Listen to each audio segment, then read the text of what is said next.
All right, so here we are again, boys and girls, talking about solving inequalities. This whole chapter is going to be inequalities. So, yesterday was adding and subtracting inequalities. Today, you guessed it, multiplication and division properties of inequalities. Again, all this to say, basically, if you do the same thing to both sides of the equation, even an inequality, it's still a true statement. So, without any further ado,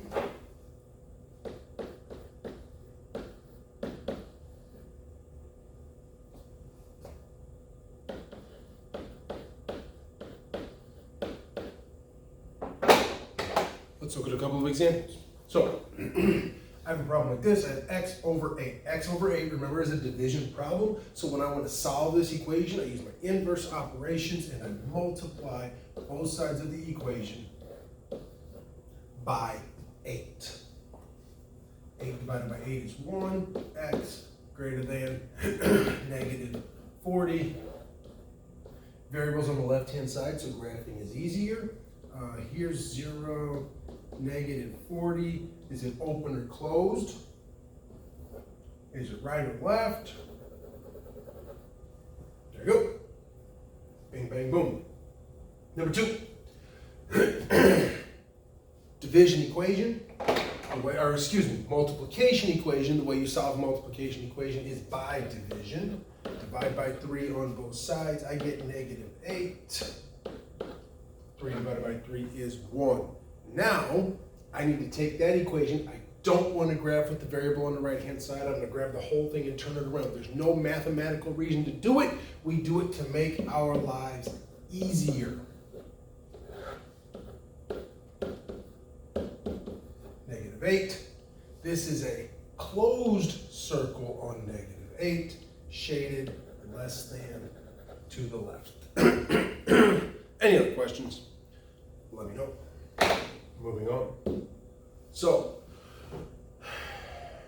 I want to get to the fun part, and this is the fun part. So, what this is saying is, look, if you start with negative 6 is less than positive 8, that's a true statement, and you multiply both sides by negative 2, now this goes to positive 12, this goes to negative 16. In other words, the inequality has changed directions because we multiplied both sides by negative 2. If we divide by negative 2, the same thing happens. The direction of the inequality changes. Therefore, and this thought may have popped into your head when we were doing this problem here, you may have been thinking, hey, isn't there something funny about negatives and inequalities? Yes, there is. If you multiply or divide both sides by a negative number, the inequality changes directions. So,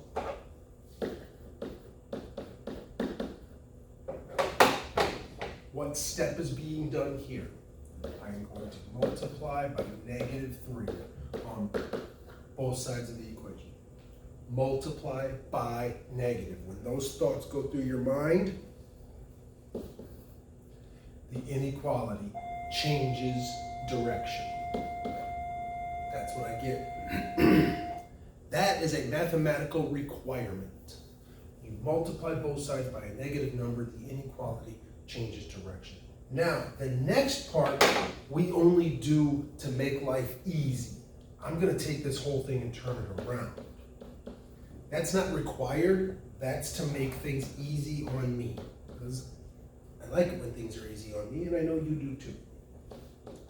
Now, when I go to graph this, I can easily determine the direction. Multiply by a negative, change the inequality. Turn it around to make life easy. Do it again.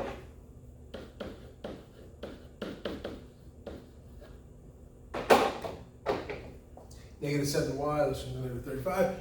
What kind of problem is this? Multiplication. What am I going to do to both sides to solve? Divide by negative 7. Negative 7, divide here, you get 1. If I divide by a negative, not anymore, change the inequality. Over here, I divide and I get positive 5. Notice, It doesn't matter what the sign of the answer is. What matters is the sign of what you do to both sides. If you multiply or divide by a negative number, change inequality. Do I have to turn this around to make life easy to graph? No, I don't. The variable's already on the left-hand side. That's where I want it. Now I simply need to close circle, shade right. There's the graph. This is the big deal about today. Multiply or divide by a negative number, change the inequality. Let's do it again. I don't know, let's go. Sorry. Number 8.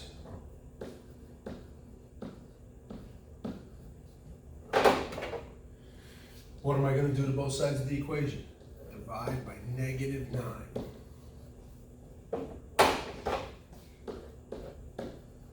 Divide by a negative, change the inequality. The answer is negative 7. I'm not going to graph all of these.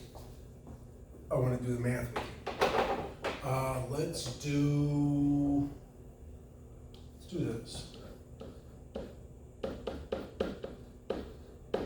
So, we touched on, when we did section 1.5, chapter 1, the best way to solve this. You can multiply, this is technically negative 1/10 times z. So you could divide both sides by negative 1/10, and that would work just fine. But one of the things we talked about in section 1.5 is a great way to deal with a fraction is to multiply by the reciprocal. Mathematically, it's the same thing. Over here, top times top, bottom times bottom, negative times negative is positive. I get 10 over 10, which is 1. I multiplied by negative 10, so my inequality changes signs. Negative 10 times 1 is negative 10. Do I want to graph it like this? Nope. I want to easy breezy, just like that. Now I have something I can graph. Let's take a look. Is there anything else to do? Really hard to read word problems. You're going to get a lot of DRT problems here, because that's a very simple multiplication problem that you can solve, but nothing too funky here, and that's it. Watch your negative signs on these problems. Only if you multiply and divide both sides of the equation by a negative do you have to make that change. Take care.